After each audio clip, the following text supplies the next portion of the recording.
Next देखिए question number 2। Question number 2 क्या बोलता है? A concave mirror forms a image of 20 centimetre high object on a screen. यानी कि ऑब्जेक्ट है, उसकी जो हाइट है, हाइट ऑफ ऑब्जेक्ट है वो 20 सेंटीमीटर आपको यहाँ पे बताई गई है। Height of object is 20 centimetre on a screen place 5 metre away from the mirror. यानी कि ये एक मिरर है। कौन सा मिरर है? कॉनकेव मिरर है। इससे किसी ऑब्जेक्ट की इमेज है वो एक स्क्रीन पे बनती है। ये मान लो कोई स्क्रीन है जो यहां से 5 मीटर अवे है, यानी कि मैं इसको कह दूं कि 500 सेंटीमीटर अवे है। ठीक है बात, क्योंकि सारी यूनिट सेंटीमीटर में चल रही है, इसको लिए इसको भी सेंटीमीटर में ले लिया। अब ऑब्जेक्ट की इमेज वहां बन रही है, इट मींस वो चीज क्या है? V। और पोल से उस साइड में है, मतलब ये डायरेक्शन क्या होगी? नेगेटिव, और ये वाली डायरेक्शन क्या होगी? पॉजिटिव। इसलिए V की वैल्यू कितनी आएगी? -5 मीटर, या मैं कहूं कि -500 सेंटीमीटर। ठीक है बात। The height of image is 50 centimetre. Height of image है वो कितनी दी गई है? 50 सेंटीमीटर दी गई है। अब आपको ये भी पता होना चाहिए, अब इसने इमेज के बारे में जिक्र नहीं किया कि कहाँ ऑब्जेक्ट कहाँ है, ये इसने नहीं बताया, तो मैं मान लेता हूं कि ऑब्जेक्ट यहां पर है। ये जो है वो क्या है? हमारा ऑब्जेक्ट है ओ डैश मान लेता हूं। ठीक है बात। अब इसने ये नहीं बताया कि ऑब्जेक्ट की जो डिस्टेंस है वो कितनी है। चलो ठीक है। एक आपको ध्यान रखना होगा कि जो कॉनकेव मिरर है उसके सामने अगर कोई भी ऑब्जेक्ट रखो तो उसकी जो इमेज बनती है वो हमेशा उल्टी बनती है। रियल बनेगी और इन्वर्टेड बनेगी, मतलब उल्टी बनेगी, वास्तविक तथा उल्टी। ये क्या बनी? इसकी इमेज। ये भी मान लिया इसकी क्या बनी? इमेज। ठीक है बात। इसका मतलब ये क्या है? माइनस, क्योंकि हमने कहा था कि अक्ष है, जो ये एक्सिस है, इसके ऊपर वाली डिस्टेंस तो क्या लेनी है? पॉजिटिव, और नीचे वाली क्या लेनी है? नेगेटिव। इतनी चीजें क्लियर है? ठीक है। इसके बाद देखिए, find the focal length of the mirror. आपको फोकल लेंथ है वो क्या करनी है? फाइंड करनी है। सेकंड चीज क्या कहा है? And the distance between mirror and the object.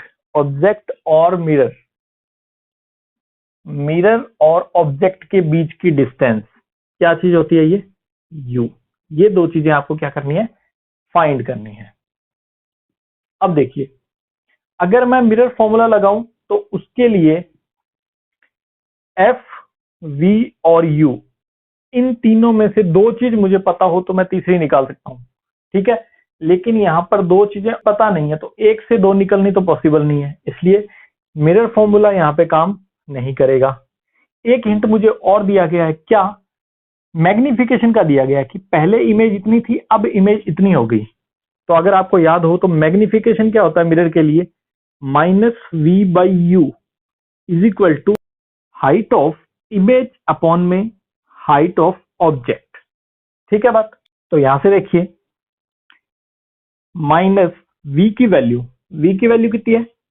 -500 centimetre upon में U हमें पता नहीं है, HI यानी कि इमेज की हाइट है वो कितनी है?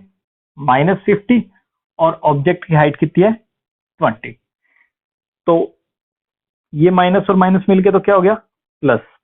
तो मैं इसको उल्टा अगर करूं तो इसको ऐसे लिख सकता हूं, इज इक्वल टू 20/50। अब ये देखिए, U इज इक्वल टू क्या आ गया? 20/50 इंटू 500। ये कितने पे गया? 10 पे। यानी कि U इज इक्वल टू कितना आ गया? 200। ठीक है। और ये माइनस यहाँ पे पहले से चल रहा था, यानी कि -200 सेंटीमीटर। ये वैल्यू किसकी आ गई? U की। ठीक है बात।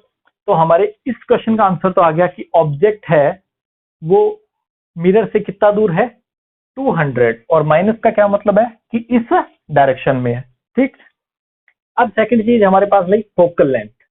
मिरर फॉर्मूला में एफ वी और यू के बीच रिलेशन होता है, हमें दो पता होने चाहिए।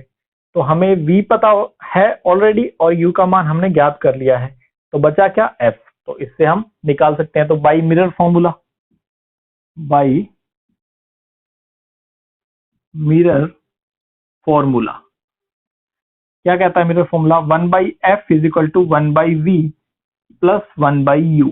हमें क्या फाइंड करना है, 1/f is equal to 1/v, v की वैल्यू माइनस 1/500 माइनस, क्योंकि ये माइनस है, 1/200।